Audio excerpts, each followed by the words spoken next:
ভাই ইন্ডিয়া তো finally super এইটের মধ্যে উঠলো, এবং সুপার এইটের মধ্যে যে চারটা ম্যাচ খেলে সে উঠছে, সেখানে কিন্তু ইন্ডিয়া পজিটিভলি জিতছে ঠিক আছে, বাট সেখানে কিন্তু উইক পয়েন্ট অনেকগুলো আমরা লক্ষ্য করতে পারছি। যে উইক পয়েন্ট গুলি পরবর্তী ম্যাচগুলি আগে যদি না শুধরায়, তাহলে কিন্তু ডেফিনেটলি এখানে ইন্ডিয়ার লেগে বড় একটা থ্রেট হয়ে যাবে যে সেমিফাইনাল লেগে কোয়ালিফাই করার। সেই উইক পয়েন্ট যেটা এখানে নিয়ে ডিসকাস করব ভিডিওর মধ্যে, সেটা হচ্ছে ভারতের স্পিন বোলিং এর এগেনস্টে যে স্ট্রাগল করা, বা স্লো আর ফাস্ট বোলার এগেনস্টে যে ভারত রান করতে পারতেছে না বা উইকেট হারাইতেছে, এটা নিয়ে সে কিন্তু বড় একটা চিন্তার বিষয়। কেননা আমরা প্রথম থেকে দেখতেছি যে ফার্স্ট গেম ইউএস এর সঙ্গে হোক, বা তারপরে যে নামিবিয়ার সঙ্গে, তারপরে পাকিস্তান, বা লাস্ট ম্যাচ নেদারল্যান্ডের সঙ্গে, প্রত্যেকটা ম্যাচের মধ্যে কিন্তু ইন্ডিয়া স্লো বা স্পিন বোলিং এর এগেনস্টে স্ট্রাগল করছে, অর্থাৎ ফ্রি ফ্লো ভাবে রান করতে পারছে না। আমরা দেখতে পাইলাম যে একটা টাইম ম্যাচ কিন্তু রানের যে পরিমাণে আসার কথা সেই পরিমাণে আসছে না। ব্যাটাররা সেইভাবে খেলতে পারছে না, যেটা ফাস্ট বলের এগেনস্টে বা পেস বলের এগেনস্টে খুব সুন্দর করে খেলতে পারতো। কোনো না কোনো ম্যাচের মধ্যে কোনো কোনো একটা ব্যাটসম্যান কিন্তু সেই জায়গা থেকে ভারতরে ওভারকাম করে দিয়ে সেটা একটা রেসপেক্টেড টোটাল দিতে পারতেছে। বাট ওই ব্যাটসম্যানটা বাদ দিয়ে সেটা বাদ বাকি ব্যাটসম্যানদের কথা যদি আমি এখানে দেখি, কেউই কিন্তু সেই রকম ভাবে বা কোনো ব্যাটসম্যান কিন্তু সেই স্পিন ভালো খেলতে পারছে না। আমরা ইউএস এর এগেনস্টে যে স্লো বোলারটা দেখলাম, যে শ্যালউইক, 4 ওভার 25 রান দিয়ে সে 4 উইকেট কিন্তু নিয়ে নিছে, যার এগেনস্টে ভারত রান করতে খুব কষ্ট হয়েছে। লাকিলি সূর্যকুমার যাদবের ক্যাচটা যদি ওই দিন না ছাড়তো, যেখানে 15 রান আসছিল, তখন কিন্তু তাহলে কিন্তু ম্যাচটা ডেফিনেটলি যে 175 রান করতে পারতো, এটা কিন্তু 150 বা 140-এর কিন্তু ভারতের আটকে দিতে পারতো।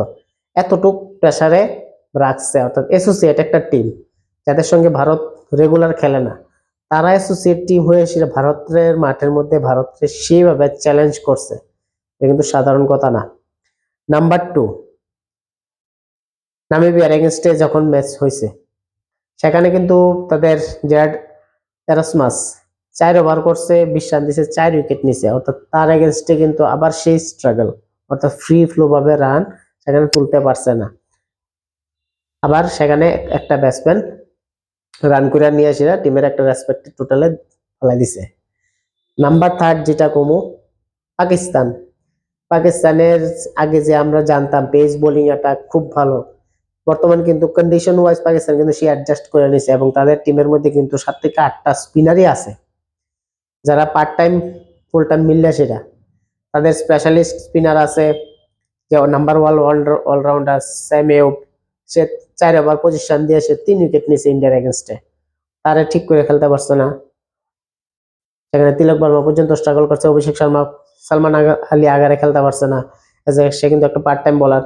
তাছাড়া শিবম দুবে হোক, বা হার্দিক পান্ডিয়া হোক, বা অন্য যে ব্যাটসম্যান অক্ষর প্যাটেল হোক, কেউই কিন্তু সেই সন্ধ্যা খেলতে পারছে না। একমাত্র ভাগ্য ভালো যে ঈশান কিষান সেই দিন এমন একটা ইনিংস খেলে গেছে, সেই ইনিংসে কিন্তু সম্পূর্ণভাবে ঈশান কিষানের সেই ইনিংসটাই কিন্তু সেখানে ঈশান কিষানের সেই ইনিংসটাই কিন্তু সেখানে ভারতের লেগে এক্সপেক্টর হয়ে দাঁড়াইছে। বাট এরপরে বাদ বাকি কোনো ব্যাটসম্যানই কিন্তু সেভাবে খেলছে না।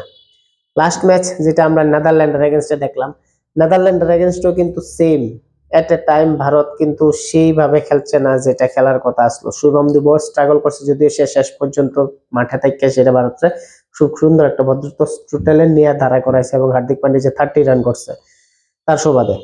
এছাড়া কিন্তু যে প্রথম দিকে যে সাইডের ব্যাটসম্যান গুলি আসলো না, ঈশান কিষান সেই রকম সুবিধা করতে পারছে না, অভিষেক শর্মা তো 0 রান আউটে আছে, তিলক বর্মা করতে পারছে না। তো সেদিক থেকে বিচার করলে ভারতের যে উইক পয়েন্ট আমি দেখতাছি, সে সম্পূর্ণভাবে স্পিন বলার এগেনস্টে, অর্থাৎ স্পিন বল যেভাবে ভারত খেলতে পারতেছে না, এটাই কিন্তু মেইন কারণ। যেটার কারণ আমি কইতে পারি, যে কারণে হয়তো সাউথ আফ্রিকার এগেনস্টে ভারত আবার স্ট্রাগল করতে পারে, একটু সেখানে ল্যাপস অফ কনসেন্ট্রেশন দিলে কিন্তু ম্যাচ হারাতে যাবো। কেন সাউথ আফ্রিকার কাছে যেমন স্পিনার আছে, জিম্বাবুয়ের কাছে স্পিনার আছে, ওয়েস্ট ইন্ডিজের কাছে কিন্তু সেরকম লেভেলের স্পিনার বা স্লো আর্ম বোলার আছে। সাউথ আফ্রিকার ম্যাচ খুব ইম্পর্টেন্ট, ভাইটাল একটা ম্যাচ। এই ম্যাচ যদি ভারত হারা জায়গা, তাহলে কিন্তু ডেফিনেটলি ভারত হোম কন্ডিশনে ব্যাকফুটে যাবো গা, অ্যাডভান্টেজ থাকা সত্ত্বেও। কেননা পরবর্তী যে দুই ম্যাচের থেকে দুইটা ম্যাচই কিন্তু ভারতে জিততে লাগবে যদি সেমিফাইনালে খেলতে যায়, তাও আবার নেট রান রেটের মাথার মধ্যে রাখতে লাগবে। আর প্রথম ম্যাচ যদি সাউথ আফ্রিকা এগেনস্টে জিততে পারে তাহলে কিন্তু ডেফিনেটলি ভারত যে পরবর্তী দুইটা ম্যাচ আছে জিম্বাবুয়ে ম্যাচ, যেটা ভারতের লাগে একদম ইজি, সেই ম্যাচটা কিন্তু ভারত ডেফিনেটলি ভালো মার্জিনে জিততে চাইবো। তাহলে কিন্তু ভারতের সেমিফাইনালে যাওয়ার রাস্তা একদম ক্লিয়ার হয়ে যাবে। আমি যদি দুই সুপার এইটের যে দুইটা গ্রুপ যদি দেখি, ভারতের যে গ্রুপটা আছে এটা কিন্তু খুবই সহজ একটা গ্রুপ, বাট এই গ্রুপের মধ্যে শুধুমাত্র দুইটা টিমই একটু চ্যালেঞ্জ দিতে পারবো ভারতের। জিম্বাবুয়ে মনে হয় তেমন একটা পারবো, বাট তারপর কোন যারা জিম্বাবুয়ে ওই দিনে তাদের দিনে যা কিছু করতে পারে, যেটা আমরা দেখলাম 2022 পাকিস্তানরা হারাইলো, সেদিন আবার হারাইলো অস্ট্রেলিয়ারে, এবং অস্ট্রেলিয়ার টুর্নামেন্ট থেকে বার হয়ে গেছে। যদি আজকে অস্ট্রেলিয়া না হারতো তাহলে কিন্তু আজকে অস্ট্রেলিয়া থাকলো, তাহলে গ্রুপটাও শক্ত হয়ে গেল বলে। আর অন্যদিকে ওই গ্রুপের মধ্যে যদি দেখি, সেখানে ইংল্যান্ড, নিউজিল্যান্ড, শ্রীলঙ্কা যে হোম কন্ডিশনে খেলবে একটা অ্যাডভান্টেজ হবে, এবং পাকিস্তান, অর্থাৎ কোনো টিমই কিন্তু সেখানে উইক আমি দেখতেছি না। প্রত্যেক টিমের কাছে কিন্তু বরাবর ভালো বলার আছে, স্পিন বলার যেমন আছে, ফাস্ট বলার তেমন আছে। অর্থাৎ সেখানে চারটা টিমের থেকে দুইটা কোন টিম সেখানে সেমিফাইনাল যাবে এটা কিন্তু বলা মুশকিল।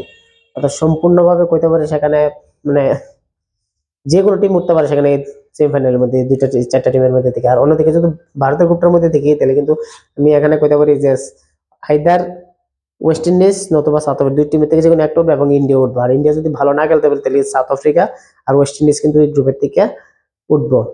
আর যদি জিম্বাবুয়ে তাদের ভালো খিল্লা লাইতে পারে, অর্থাৎ তাদের সেই পটেনশিয়ালে খেলে বা চাপে রেখে কাজ করতে পারে, তাহলে কিন্তু জিম্বাবুয়ে সেমিফাইনাল খেলতে পারে ওয়েস্ট ইন্ডিজের সঙ্গে বা ভারতের, আর জিম্বাবুয়ে সেখান থেকে কোয়ালিফাই করতে পারে। তো নো ডাউট সেখানে হাড্ডাহাড্ডি একটা লড়াই হইব। জিম্বাবুয়ে চাইতো না যে এত ইজিলি হারা যেত কন্টেস্ট করবো, কেন তাদের টিম কিন্তু সেই লেভেলের টিম। যদিও 2024 ওয়ার্ল্ড কাপে তারা আসতো না, বাট কিরকম ফরচুনেট দেখো তারা 2026 ওয়ার্ল্ড কাপে এসে কিন্তু তারা আবার সেই গ্রুপ স্টেজের জিততে সেরে এবং সুপার এইটে গেছে গা, যেখানে অস্ট্রেলিয়ার মতো টিমের বার করে দিছে। এই হচ্ছে ক্রিকেটের একটা অদ্ভুত দল। তো যাই হোক, ভারতের যে উইক পয়েন্টটা আছে, এই উইক পয়েন্ট যদি ঠিক করে না ওভারকাম করতে পারে তাহলে কিন্তু ডেফিনেটলি ভারত সেমিফাইনালের যেতে পারতো না, এবং যে গ্রুপ স্টেজের যে সুপার এইটের যে তিনটা গেম আছে